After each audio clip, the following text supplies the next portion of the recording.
Hello guys, welcome back to our review channel. ఈరోజు వచ్చేసి మనం మంచిర్యాలలో మారుతి సుజుకి నెక్సా షోరూంలో ఉన్నాము. మన ముందుంది Fronx vehicle, sigma variant, completely base version. దీని ఫ్యూచర్స్ అండ్ డీటెయిల్స్ అయితే మనం ఇప్పుడు తెలుసుకున్నాము. ఫ్రంట్ లుక్ అయితే చాలా బాగుంది and value for money vehicle అయితే చెప్పుకోవచ్చు ఫ్రెండ్స్. ఇక్కడ ఇంజన్ బేస్ చూసుకున్నట్టయితే 1.2 లీటర్ 4 సిలిండర్ ఇంజన్ అండ్ ఇందులో 3 సిలిండర్ టర్బో ఇంజన్ కూడా ప్రొవైడ్ చేస్తున్నారు. టాప్ ఎండ్ లో 89 bhp 6000 rpm 130 టార్క్ అయితే ప్రొడ్యూస్ చేస్తుంది. LED DRL side indicator, high beam low beam halogen bulb, circle of chrome treatment, Suzuki logo and chrome beading. Keyless entry లేదు. Old Maruti Suzuki lock button, unlock button, this is the key. ఇక్కడ body పైన అయితే side indication provide చేశారు. Top end అయితే side mirror కి provide చేస్తారు. ఇక్కడ tyre చూసుకున్నట్టయితే 195/60 R16 వీల్ అని చెప్పుకోవచ్చు. వీల్ కవర్స్ అయితే ప్రొవైడ్ చేశారు. Side mirrors and door handles ఇక్కడ చూసుకోవచ్చు, ఫుల్లీ మాన్యువల్. గ్రౌండ్ క్లియరెన్స్ చూసినట్టయితే 190 mm గ్రౌండ్ క్లియరెన్స్ అయితే చూసుకోవచ్చు.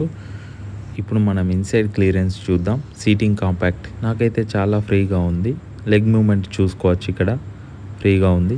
ఇక్కడ హైట్ కూడా చూసుకోవచ్చు, నా హెడ్ అయితే తాకడం లేదు, చాలా స్పేస్ ఉంది. ఇక్కడ చూసుకున్నట్టయితే door unlock and lock and door handle, rear power window, 1 litre bottle holder, rear speaker. ఇక్కడ అడ్జస్టెడ్ లైట్ అయితే ప్రొవైడ్ చేశారు. అలాగే ఇక్కడ handle and hook, adjusted headrest అయితే ప్రొవైడ్ చేశారు. ఇక్కడ చూసినట్టయితే రేర్ పవర్ సాకెట్ 12 watts కనిపిస్తుంది. ఇక్కడ పైన చూసుకున్నట్టయితే స్మాల్ స్పేస్ అయితే కనిపిస్తుంది. ఇక్కడ లెగ్ స్పేస్ చూసుకోండి. ఇది ఫ్రంట్ సీట్ అయితే మొత్తం ఫుల్లీ బ్యాక్ పుష్ చేసి ఉంది, అయినప్పటికీ కూడా మనకి స్పేస్ అయితే ఉంది. ఇక్కడ చూసినట్టయితే లెఫ్ట్ సైడ్ 2 kgs హుక్ అనేది ప్రొవైడ్ చేయలేదు. రైట్ సైడ్ అయితే కనిపిస్తూ ఉంది. ఇక్కడ చూసుకున్నట్టయితే షార్ట్ యాంటీనా అయితే ప్రొవైడ్ చేశారు. ఇక్కడ టెయిల్ లైట్స్ చూసినట్టయితే ఆరో టెయిల్ లైట్స్, ఫ్రాన్స్, పార్కింగ్ సెన్సార్స్. ఇక్కడ చూసినట్టయితే 3 కలర్స్లో బంపర్ ట్రీట్మెంట్. ఇక్కడ బూట్ స్పేస్ చూసుకున్నట్టయితే 308 లీటర్స్ అండ్ స్పేర్ వీల్ వచ్చేసి same size spare wheel 16 inch. ఇక్కడ చూసుకున్నట్టయితే స్టెబిన్ కిట్, ఫస్ట్ ఎయిడ్. మనకి ఇక్కడ బూట్ లైట్ అయితే ప్రొవైడ్ చేయలేదు, ఇది ఒకటి మైనస్ అని చెప్పుకోవచ్చు. క్యాబిన్ వచ్చేసి ఇలా ఉంటుంది ఫ్రెండ్స్. మనం ఇగ్నిషన్ ఆన్ చేద్దాం ఇప్పుడు. Digital lights and digital meter అయితే కాదు.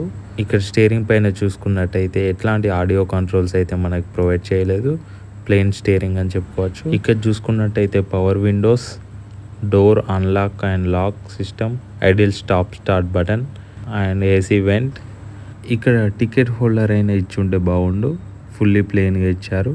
ఆటో డిమ్మింగ్ మిర్రర్ అండ్ కింద చూసుకున్నట్టయితే ఇక్కడ సిస్టమ్, మ్యూజిక్ సిస్టమ్ అయితే ప్రొవైడ్ చేయలేదు. Same like A Baleno, automatic climate control AC and manual gear box. ఇక్కడ చూసినట్టయితే డిఫరెంట్గా 4 కలర్స్తో డాష్ బోర్డ్ అయితే డిజైన్ చేశారు. అండ్ గ్లో బాక్స్ వచ్చేసి కూలింగ్ ఫంక్షన్ అయితే లేదు. అండ్ అగైన్ డిసప్పాయింటింగ్ ఏదైనా ఉందంటే 2 sides అయితే టికెట్ హోల్డర్ ప్రొవైడ్ చేయలేదు. ఈ వెహికల్ అయితే ఆన్ రోడ్ ప్రైస్ వచ్చేసి 9,40,000 అయితే పడుతుంది.